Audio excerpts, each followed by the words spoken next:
Boker Tov, nous sommes le 21 juillet 2017 et le 27 Tammuz 5777. Daniel Haïk au micro, David Amara à la technique, comme chaque matin. Heureux de vous retrouver ce matin pour cette heure d'actualité sur studiocalita.com. Une heure d'actualité qui va débuter comme chaque matin par l'actualité brûlante. Et ce matin, cette actualité est très tendue, nous allons le voir dans quelques instants, bien entendu, autour de ce qui risque de se passer dans les prochaines heures sur le mont du Temple ou autour du mont du Temple dans la vieille ville de Jérusalem. Ensuite, nous prendrons un peu de recul par rapport à cette tension donc autour du mont du Temple pour dialoguer avec Maître Sally Zeitman, qui est le président de l'Association des originaires de Belgique en Israël, Lobby.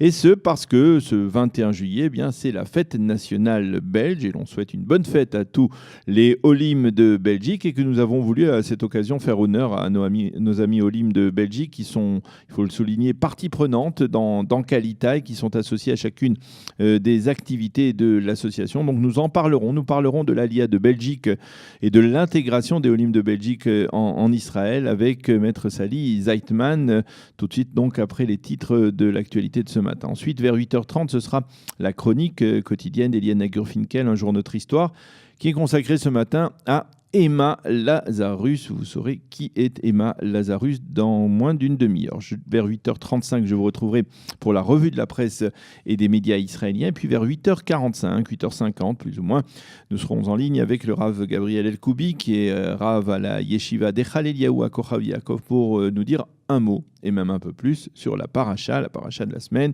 Matot, Massé, deux parachiotes très longues dans les synagogues, qui seront lues dans les synagogues demain. Les titres de l'actualité, ou plutôt le grand titre de l'actualité, c'est bien entendu donc l'extrême tension qui règne aux abords de la vieille ville de Jérusalem ce matin, quelques heures avant la prière du vendredi et après la décision prise tôt ce matin, après plusieurs heures de discussion, de délibération par le cabinet restreint pour la sécurité nationale, une décision de ne pas retirer les portiques de sécurité des entrées vers le mont du Temple, et en particulier à la porte des Lions, qui, on le sait, a été ces derniers jours le théâtre d'affrontements et de très vives tensions entre fidèles musulmans et forces de sécurité israéliennes. Plus exactement, le cabinet restreint a décidé de mandater la police afin qu'elle garantisse, je cite, l'accès aux lieux saints tout en préservant la sécurité des fidèles et de l'ordre public. C'est la terminologie exacte donc du communiqué publié à l'issue de cette réunion. De facto, la police a été donc habilitée à décider si oui ou non elle retirait les portiques de sécurité. Et il y a quelques instants, on a appris qu'elle avait décidé donc de les maintenir, mais de limiter l'accès au mont du Temple aux fidèles de plus de 50 ans.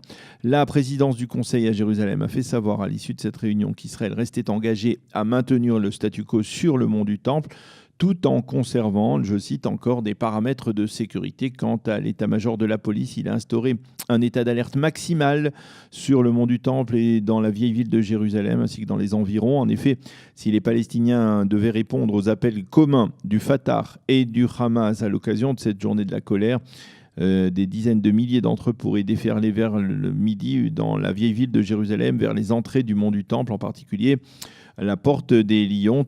Selon les directives des imams et du Waqf, les prières se dérouleront à l'extérieur donc du mont du Temple. Pour éviter un tel afflux, la police devrait tracer plusieurs périmètres de sécurité, dont le plus éloigné sera autour des quartiers et des villages arabes de l'est de Jérusalem. Il est probable que tous les fidèles, et en particulier les jeunes, ne seront donc pas autorisés à quitter ce matin leur village. Parallèlement, il faut savoir que Tsahal a décidé de déployer 5 bataillons de soldats israéliens en Judée et en Samarie, là encore pour éviter tout débordement et même l'entrée dans Jérusalem de Palestiniens qui pourraient être suspectés d'incitation. Hier soir, les émeutes se sont poursuivies aux abords de la vieille ville. Selon des sources palestiniennes non confirmées, 21 Palestiniens ont été blessés à la porte des Lions. Il faut noter que les forces de sécurité israéliennes ont même bloqué hier à Latroun, à une vingtaine de kilomètres de Jérusalem. Ils ont bloqué un autobus de fidèles musulmans qui venaient du nord du pays, de la Galilée, avec l'intention de prier donc aux abords du mont du Temple. Cet autobus a été bloqué. Les fidèles ont dû repartir vers leur domicile en Galilée. Toujours dans le cadre de cette tension, le président turc Tayyip Erdogan a téléphoné hier à son homologue politologue israélien Reuven Rivlin pour lui demander d'œuvrer afin, je cite, qu'Israël retire ses portiques de sécurité dans les plus brefs délais, vu l'importance que revêt ce site de l'esplanade des mosquées pour tous les musulmans. Je cite donc le communiqué publié à l'issue donc de cette conversation téléphonique entre Tayyip Erdogan et le président israélien Reuven Rivlin. Une déclaration intéressante lorsque l'on sait que la Turquie tente via le Hamas de s'imposer comme un interlocuteur ou l'interlocuteur privilégié sur le mont du Temple à la place de la Jordanie. Et puisque nous parlons de la Turquie, sachez que le second titre important ce matin, c'est ce tremblement de terre qui s'est produit vers 1h du matin dans le sud-ouest de la Turquie, près de la cité touristique de Marmaris. Un tremblement de terre d'une amplitude de 6,7 sur l'échelle de Richter et qui aurait fait pour l'instant 2 morts, selon donc un bilan provisoire. La météo revenant en Israël, la météo, le temps sera légèrement moins chaud avec des températures normales pour la saison. Il fera 30 degrés aujourd'hui à Jérusalem, 31 à Tel Aviv et 40 degrés à Eilat. Voilà, c'est la fin de ce journal, de ces titres, en tout cas en particulier de ce titre important de ce matin concernant la tension autour du mont du Temple. Dans quelques instants, on se retrouve pour dialoguer avec Maître Sally Zeitman, le président de l'association des Olim de Belgique en Israël, et ce à l'occasion donc du 21 juillet qui marque la fête nationale en Belgique.